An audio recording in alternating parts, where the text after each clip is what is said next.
Thank you for welcoming us onto your headphones. I'm Eddie. And I'm Chema, reviewing Bad Boys for Life. This is the rollback. Yeah, would you mind giving us a synopsis of the movie? I kind of mind, actually. I mind quite a bit. I'm kidding. All right. Okay. 17 years on, after the events of Bad Boys 2, Detective Marcus and Mike Lowry, because, you gotta say it like that, are in the twilights of their careers, battling age and the soap opera drama that can only be brought on by a baby mama. Can they survive the most difficult test of all, though? A sequel more than 15 years after the last installment. It's a good question. Okay. And the answer is sort of. Okay. Bad Boys for Life, a title that they should have saved for the fourth film, was used for the third film. A movie, second sequel, technically, in the Bad Boys, I guess now trilogy. That's going to look weird on a steelbook. So the first movie not directed by Michael Bay finds a reunion between a clearly tired Will Smith and a clearly rested Martin Lawrence reuniting. Eddie, it was great to see a movie that showed what our lives are going to look like in like 10 years. So maybe 20. What do you think of Bad Boys for Life? Be clear, I'm the Mike, you're the Marcus. I don't think so. I mean, one of us is still single. Yeah, one of us, though, is not. One of us is an old, tired dog already, set up for retirement. One of us. I will see you in hell. I will see you in hell. No, you know what? You're not Mike. You're not Marcus. You're the bad guy from, like, the first one that they hit with the car and kill. Nobody remembers the first one. No one only cares about the second one. I remember the first one and the second one. I remember, the only thing I remember about the first one, and I've seen the first one quite a bit, is there's a scene where they're talking evidence, and Martin Lawrence mentions that he fell asleep in his couch and that he woke up with a Power Ranger doll up his butt. That's like literally the only line that I remember from the first one. And the second one, for some strange reason, I can quote to my fucking death. So I don't know what to tell you there. Wasn't it the second one where, was it the first or the second one where like they have the dead bodies and they have to hide in the morgue? That's the second one. God, when he takes the ecstasy? Yes. To me, man, the second one was the better one. The second one is the better one, but I have a hot take. This third one, I enjoyed a lot. I did too, actually. A lot. Like, no shame. I don't believe in guilty pleasures, but I really, really like this movie. It was dumb in the way that it had to be dumb, but it was the action. Shit, the action was pretty cool. That scene when they're chasing with the bike and the sidecar and the helicopter and the water tanks, and when they're just dangling that's fucking great. It's great action. No, I'll give this Bad Boys. The whole series in general has a lot of great action sequences, a lot of great chases, cars. Yeah. Like, they have all their stuff. You know what made me pop at the very beginning of the film? For those of you who don't know, in wrestling, a pop is like a very vocal reaction that you have. You know what really made me pop? When I saw that his daughter was married to the same poor kid that they tried to scare. Reggie, yes, Reggie. I lost it. I legit had to pause it. And just go off. I couldn't hold it in. I saw this in theaters, okay? And that, first of all, that opening sequence with the car chase and everything, it's great. I thought that was that's how you kick off a movie, especially one that's going to be like an action comedy movie like this, because we have a dime a dozen of this films of old cop, young cop, tired, old, funny action. We have a ton of those.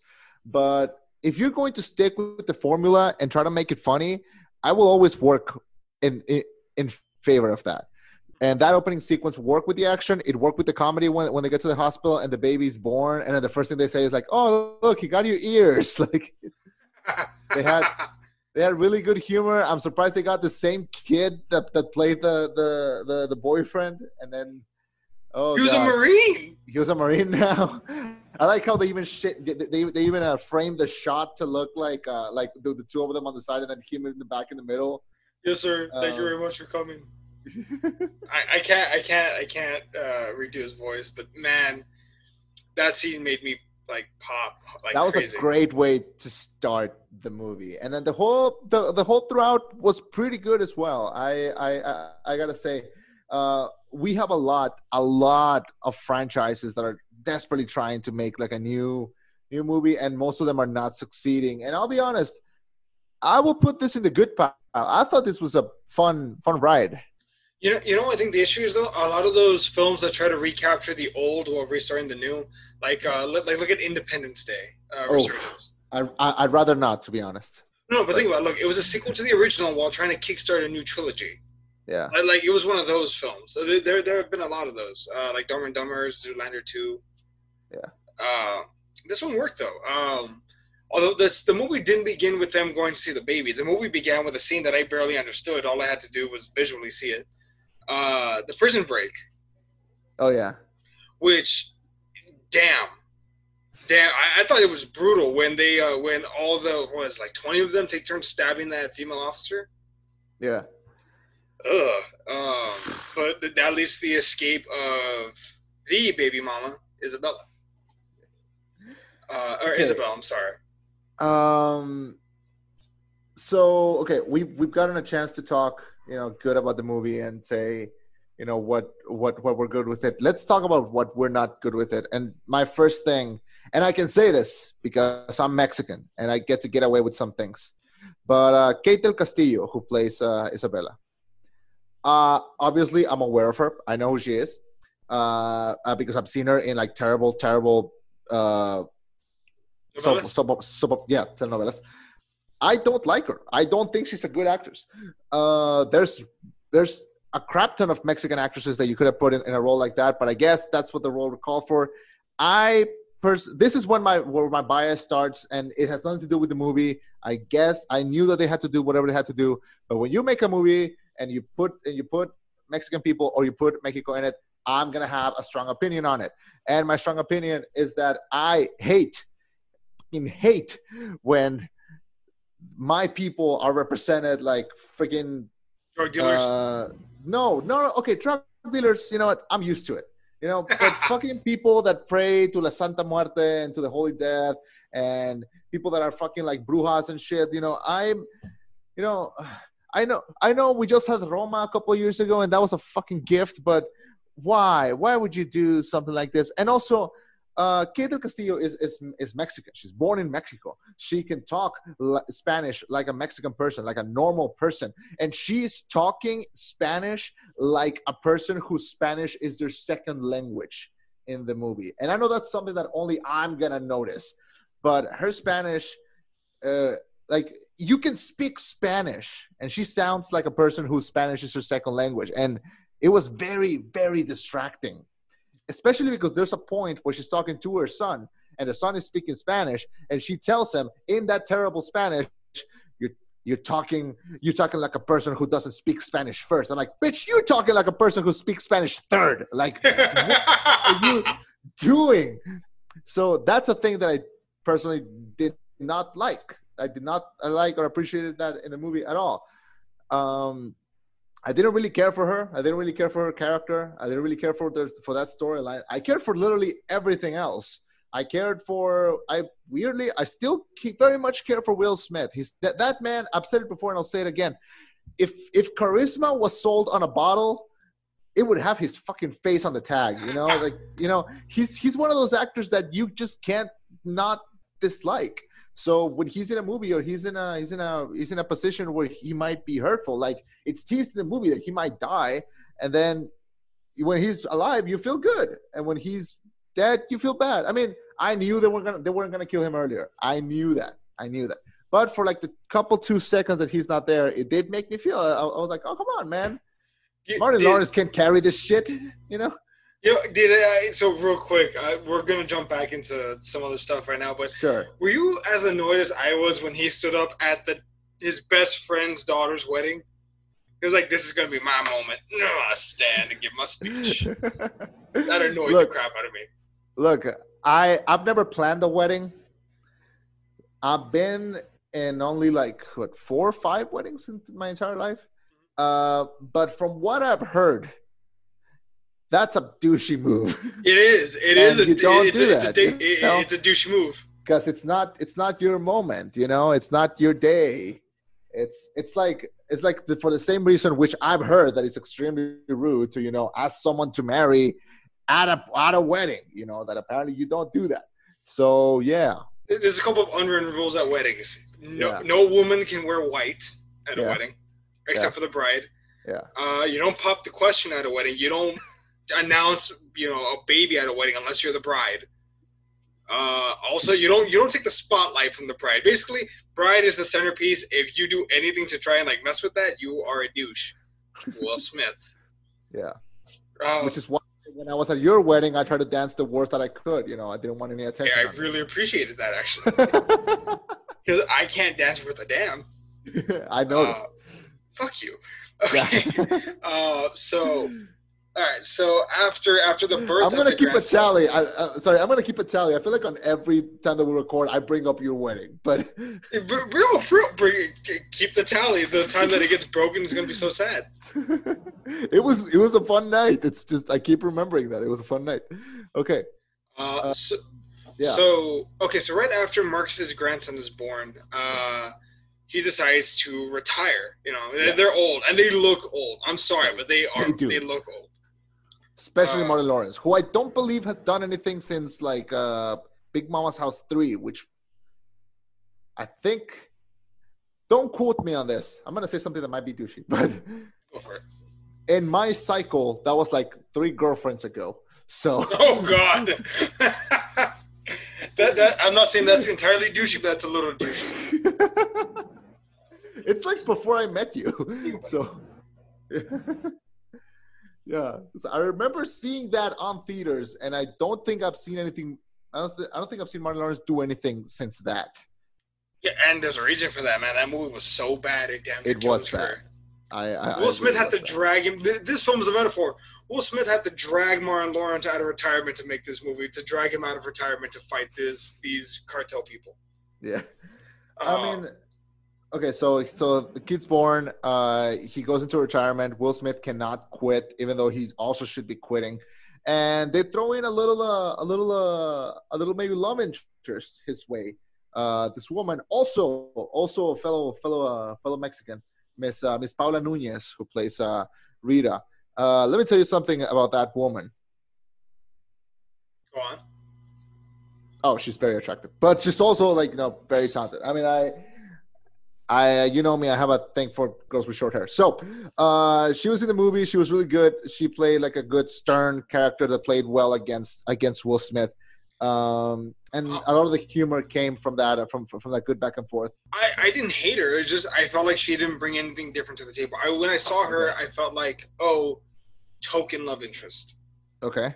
Not because of her race, but I didn't feel like there was any. I didn't feel the chemistry there. You know what I mean? It felt like this is Will Smith, with the attractive woman, in the film. It didn't feel like anything different than that. Okay. What do you think of the little team that they have, which is the big guy that used to be in all the movies and then left and now plays big guy Softy. There's the girl from High School Musical and there's the other guy. Wait, there's a girl from High School Musical? The main girl from High School Musical. Vanessa Hudgens? Yeah. She's in this film. It was. Do you remember the team, the 3 youngings? Yeah. No, Vanessa. That was her. The shooter? That was her. No way. I'm literally checking it as we speak. Yes, she was. Huh. Too bad she had to torpedo her career even further. Huh. You're right. Wow. You idiot. You had to open your mouth and ruin it even further. Yeah. I liked Ammo. I liked how they all had their own little personality, but it kind of worked actually. In particular, I liked the big guy. Oh, the Ludwig. Yes, yeah. He. The few interactions he had with Will Smith were golden. I loved it, especially the part where it was like, "I'm gonna pay for your therapy." Good, because I'm gonna need it. Just hulking out on everyone. But we're getting ahead. So. After the grandson's born and Marcus retires, Mike is shot. Like that. Did it like freak you out a little bit to see like this early in the film? Yeah. He's bleeding. He's not getting up. Yeah, but okay, that scene specifically because they drag it out. They drag it out. They drag out the reveal that maybe he's dead, and then it looks like he's dead, but no, it's actually a wedding and stuff. And then, okay, small parentheses, but you saw the guy that was playing the priest that married them? I don't remember. Dude, it was Michael Bay. What? Like, that was Michael Bay. Like, I was in the theater and I saw him, like, marry them. I was like, that's fucking Michael Bay. Like, oh, so he is here. He's not directing, but that was, like, his token, like, contribution to the film, I guess. I mean, at least they had the not the audacity, the respect to put him in at least something. Yeah, it was funny. But yeah, so they drag out the reveal, and then turns out, oh yeah, he's well. He's using a cane, you know, because he's old. And that, I think, brings out my main point, which I think is a good thing in the movie, which is that the atmosphere, the gravity, the humor felt different than from the first two. You know, in the second one, the opening sequence where they raid that KKK rally ends with Marcos getting shot in the butt, and that, you know, that's one of the most quotable lines in the film. Like, I got shot in the butt, you know. And in this one, he gets shot and, oh, it's serious. And it's like, okay. Like, I got shot in the butt in the last one, and we made a joke for it for 45 minutes into the film. And in this one, he gets shot. And in this one, oh, he's shot, and oh, it's a super, you know, drastic. Because it was life-threatening, man. I know, but, you know, and that's when I think the humor being here different works, because, you know, here a shot was very fatal. Something like a guy falling into a truck in the last two wasn't a big deal, but in this one, it's just like falls on top of the car and it's like, oh no, like they use it as like a Looney Tunes cartoon, you know. You can even hear the sound effect when the guy falls into the car, like the blood splatter, and they don't even flinch. They just go like, please don't tell me that a guy just fell into the car, like. And he walks out, he's like, oh, my wife knows, my wife already knows, you know. Yeah, I think the change of pace and humor works to the film's benefit because it's a different time. Mm-hmm. And, you know, the humor that we used to do is not the same as the one we not by any stretch of the imagination. And I'm not talking about, like, the humor being offensive or anything, but it's just our sense of taste in what we find funny has changed. Yeah. So it was nice that, you know, a movie that was so grounded into being this early 2000s action comedy film became, I don't want to say something bigger, but it readapted. You know, it's kind of like a band that breaks up in 2005 and then comes back and it sounds different. It's going to sound different. It's not the same thing. Yeah. You know, but you hope that you find the core of what made the original one special and also find it here. And I think it does. Yeah. Great. And that's why that scene where he gets shot hit so differently. And that's why the humor hit so differently. You know, it's a different time. It's made by different people also. Yeah. I was gonna say that they so Will Smith gets shot. Yeah. A complete change of pace. Let's talk about the shooter. Let's talk about Armando. Can we say the spoiler or not? Yeah, why not? I mean, spoiler. Yeah. Spoiler warning. So Armando is apparently the love child of Isabella and Mike. Yeah. Apparently Mike had a baby this whole time and didn't know it. Did you feel like that was where they kind of crossed the line a bit? I feel like to me that was. Cross the line into what exactly? Ridiculousness. Okay. No. You didn't think that was the line? No. I didn't think it was a bad thing, although I will admit I did not see it coming. You didn't think that was the part where they kind of jumped the shark? No. Why though? Like you don't think the whole he's my son? No, because I don't think they're gonna make another one. And I'm okay with where it ended. No, they are gonna make another one. I don't think so. Well, but no, okay, so at the very end of the film yeah, they tease it, but they're also confirmed. It's also confirmed. Yeah, you know what? You know what else was confirmed? The fucking dark universe monster, universal fucking thing that Yeah, but started with the Mummy. But this made money. Doesn't matter if it made money. I don't think they're gonna do it, and I will tell you why. Because They need Martin Lawrence. it's that, and I just don't think he's gonna do another one. I don't think he's gonna. He didn't even like he was there. He showed up for it. Yeah, but I don't know. This movie, this is a terrible comparison. But what this movie reminded me of was Blade Trinity, where they bring in these new characters, this new cast of kids, and Ryan Reynolds to just kind of be like, yeah, these kids are gonna like continue the franchise over, and they never did. So I think that's what we're doing here with jumping the shark. See, I don't think movies like this can jump the shark. Because they're already set up as comedies, as kind of ridiculous comedies, and I'm okay with that. So I can deal with Mike having a son. I cannot deal with fucking Kate del Castillo terrible Spanish. Like I cannot deal that. I cannot deal with. But here's the weird thing that happened. I was watching the movie. I went with my sister to watch the movie, and like 2-3 minutes before Mike said he's my son, my sister turned to me and she said, "It's gonna be his son." Like yeah, she saw it coming a mile away. She saw it coming a mile away. I didn't, and I'm the movie guy, you know. So does your sister watch a lot of TV drama? She watches Shrek like every day of her life. That's it, you know. Like my sister's favorite movies are Shrek, Shrek 2, The Proposal, and Space Jam. Like that's her favorite movie. So, you know, so the fact that she could it is mostly green, but you know, the fact that she could predict that showed that maybe there is something to that twist, I guess, because I didn't see it coming, but she did. So no, I didn't think it was a bad thing to happen. In fact, it kind of made sense. I mean, that guy ran pretty loose for like most of his life. You tell me he didn't left like a kid around, you know? I mean, it just I feel like they could have gone the extra line and they should have had the kid say the monologue from the Fresh Prince where he goes like, "How come he don't want me, man?" You know, that would have been fucking No, they wanted to go the extra mile, they should have done that, you know?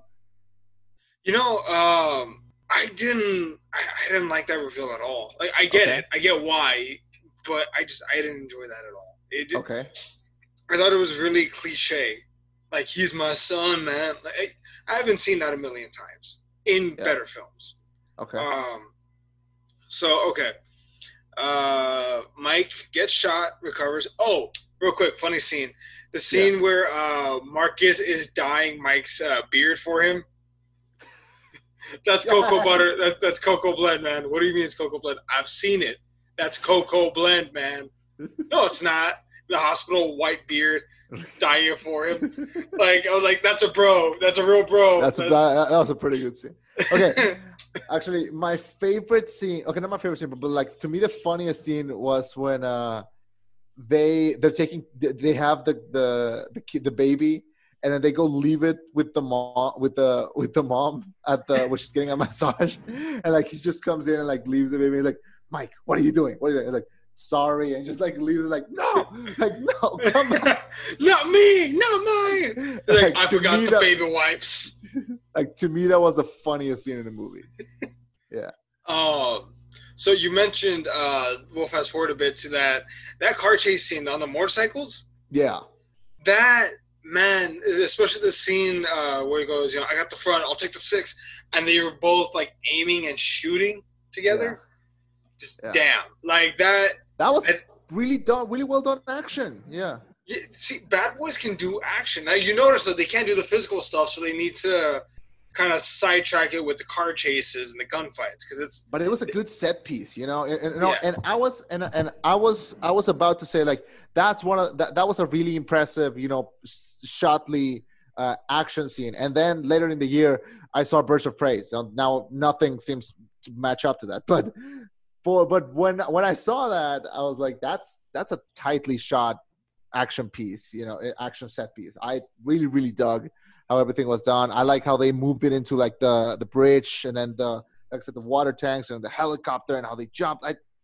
that whole shot, that whole scene, if you told me that, if you had shown me that, like 10 years ago and told me this is gonna be this is like a leaked scene from Bad Boys 3, I was like, that looks too good. That doesn't fit. Yeah. So jumping back in. Okay, so that action sequence was amazing.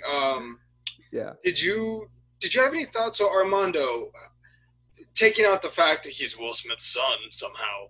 Yeah. How'd you feel he stacked up as a villain? Because I think they established him as like an, oh shit, this guy can go pretty early on when he assassinates like 7 guys over the course of like 10 seconds with a knife. Yeah. Like he's like John Wick level of like assassination. I'm gonna borrow a phrase you just said and say I've seen that in better movies. I didn't really give a lot of thought into him or Isabella as characters, because I knew starting the film how it was gonna end, except for the father-son thing. I didn't really saw it coming. It did kind of took me out at the end when like he takes him out of jail. Like that felt like, okay, fine. Set up your sequel. That's not gonna happen. Fine. 17 years later, Bad Boys for life. Bad Boys forever. Oh God, it was tell just. Tell me I'm wrong. Tell me I'm wrong. Tell me that won't be the title. Bad Boys forever. I don't know. It's just that I don't know. I would take another like 21 Jump Street before I take another Bad Boys. You know what I mean? And like I said, like the action in this pretty good. The comedy in this pretty good as well. But I don't buy that there's gonna be another one. And if it does, well, they brought back the kid that played Reggie. They'll probably bring back the kid who played Armando. So they got their hands full there. Well, definitely. I think they want to go maybe the Fast and Furious route of like maybe releasing a film every like 2 or 3 years. I fucking hope not. I mean, look, man, with today's CGI, I'm surprised they didn't de-age Michael. I am surprised with today's technology that they didn't de-age Mike Lawrence. But the whole point is that they're old, so it would work against its thing, no? What do you think? I mean, technically, yeah, but like he looked old, like old, like actually old. Well, he was not using the mango buddy butter, He was not using the cocoa blend. Oh God. Yeah. So moving forward, let's talk about the plot for a minute. Do you think the plot was too convoluted, like too nuts, even for a film like this? No, I think only until they got to like the. Okay. No, I actually thought the plot was quite simple. A guy. These two are clearing out of retirement. I think they took too long on the back and forth of. Will Martin Lawrence come back? Will he not? Will he not? I thought that took too long. I thought the plot was revealed at the pace it needed to. Same with the whole father-son thing. Something that did hurt me personally, because he was one of my favorite characters, was the fact that they killed off the captain. Mm-hmm. Really, that bothered you? Yeah, I love that character. He was really funny in the original ones, and I was surprised they brought him back. I didn't think they were gonna bring him back. No, they brought him back just to kill him later. He actually might have gotten the best deal. It's like, oh, if they make another one, I don't have to come back. Thank fucking God. Wait a second, I just realized something. Yeah. Mike forgives the man who murders one of his closest friends of like over 20 plus years, just like that, like nothing. It's the Fast and Furious logic. It's like Jason Statham killed Han, and then for some reason at the end they're like, "Familia, here, have a Corona." Han's not dead. Yeah, we know that now, but No, they knew it the whole time. But they didn't know. No, they knew it the whole time, man. Well, we didn't know, and watch. Giselle's going to be alive. Watch. That's going to be the big twist in the one after this. Is Giselle is actually alive? She's now a mech robot cyborg. Wow. And out of nowhere, she's like, Bruce. Oh wait, I mean Dom. She's gonna speak in the accent from Wonder Woman. Yeah. No, she has an accent. Like she just does. Do you actually hear like what they had to do with that when they were filming Wonder Woman? Oh, that they had to because she couldn't change her accent. Everyone else had to change their accents to match hers. Yeah. Yes, and you know what? I'm the star. What are they gonna do? Recast me? It's like do you ever hear? I know Kevin Smith has like a crap load of stories on Bruce Willis, but he had this one story where they call him and they were like and they call Bruce Willis and they were like, yeah, we can't do what you want, and he was like, oh yeah, you can't do what I want. Who's your second choice for John McClane? Yeah, right now, tell me who is it? Yeah, that's what I thought. Yeah. God, I pray to have that energy someday. Hey Eddie, we can't do it. Who's your second choice to host this bitch? Because well, Alejandro and I don't have this chemistry, so probably not. yes. So okay. Shit, where were we? I love these. I love going on these tangents. Okay. So, action sequences, trailers, the bad guy. Do you want to jump forward a bit to towards the climax? Let's do it. So in that climax, when they're already in the hotel, it's already revealed, he might be my son or whatever. I wish it had been Mike and Marcus versus the son at one point, like a 2-on-1 fist fight, but the son just beats the crap out of both of them. Like it's not even close. It's just a straight beat down. Like they can't keep up with them. They're old. Yeah. And at some point, Will Smith is like, he stops fighting. Like I wish he just dropped his arms and been like, I'm not gonna fight you. Like I can't fight my son. I can't do this. Yeah. He's like, what?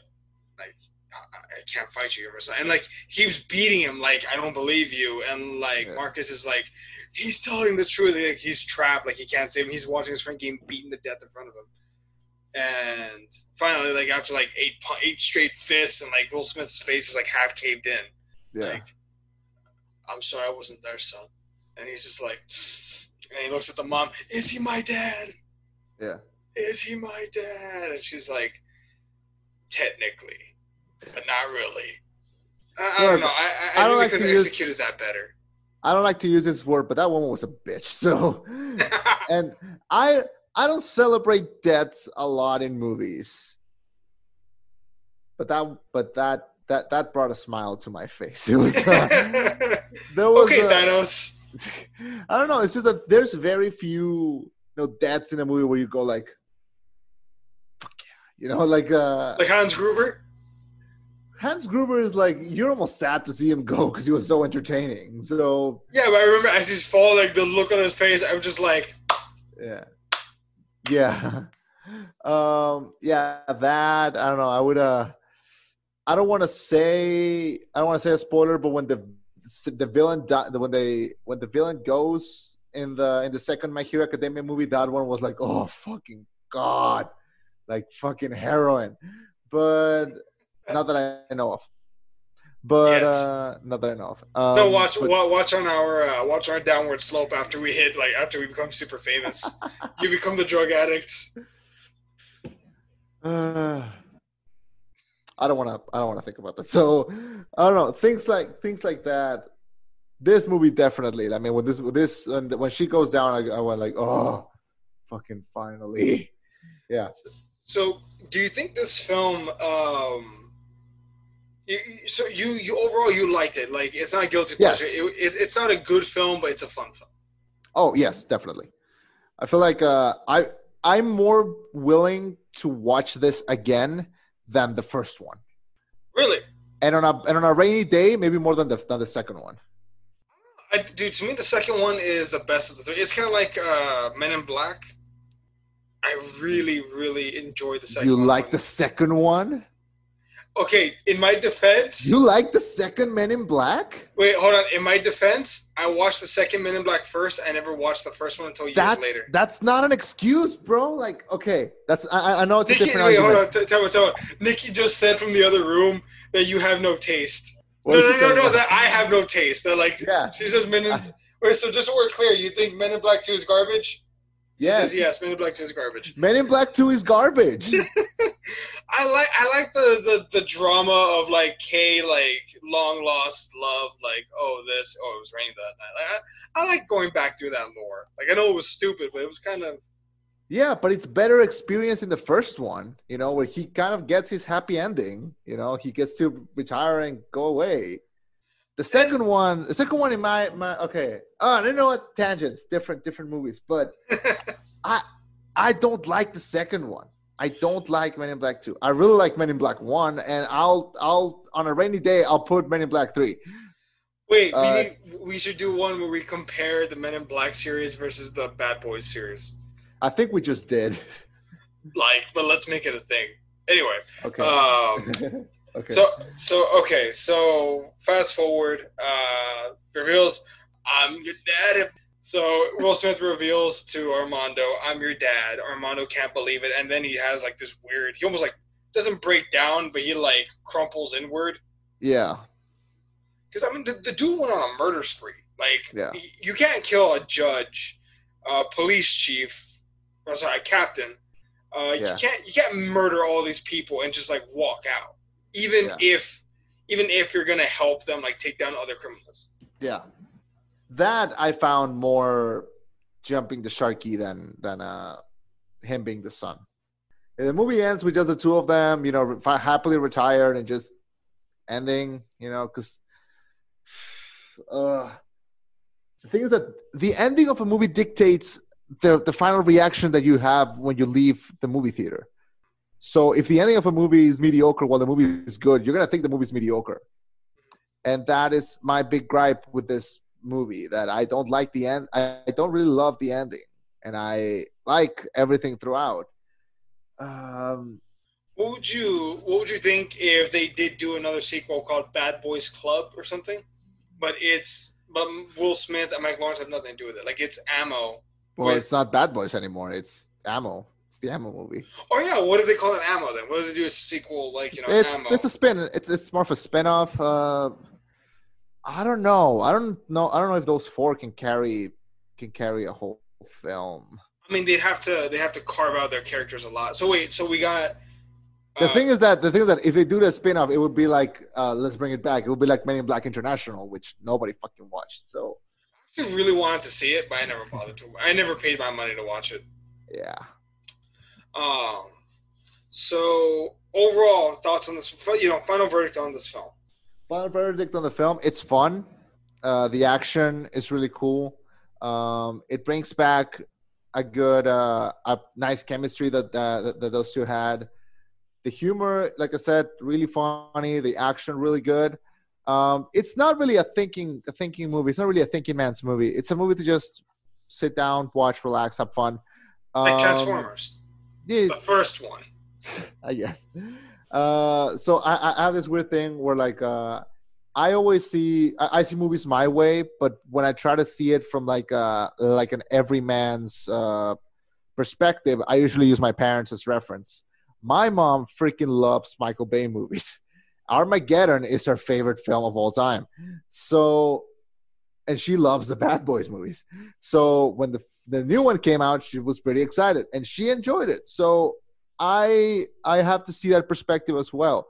Are you a film geek connoisseur, whatever, that's gonna hold everything holy and thinks they're super special because they saw one Christopher Nolan film? I don't think this might be the movie for you. Do I think it's a movie that's good to shut down your brain, have fun, return to a world where, cops aren't fucking criminals? Then sure, yes, watch this movie, please. What a time to be alive. What a time to be alive. Good old 2020. Do I recommend the movie? Yes, watch it. Have fun with it. Don't take it seriously, and I think you're going to have a great time. That's true. This is 6 out of 10. Isn't this what most people would call like a popcorn film? Yes, definitely. It's definitely a popcorn film. C+. The C+. comedy is good. The action sequences are good. The plot is more than a bit convoluted, but you're right. The chemistry, it doesn't feel like they missed a day. It feels like they were genuinely partners for the past 25 years. I believe it. Yeah. What if they did a prequel, like using de-aging tech? We already have 1 and 2. I don't really care for another one. Bad Boys, day one. I see this movie as like a good dish that you had at a restaurant and you leave and you're like, that filled me up. I'm good. I don't need any more of this. With my day, yeah. I don't need any more of this, even though I made over $400 million in the box office. Yeah, I mean... In the midst of a global pandemic, mind you. No, it came out before the pandemic started. So No, but like well within like its run, it's like theater run. It got hit by the whole shutdown thing. If you listen to us on YouTube, please like, share, and subscribe.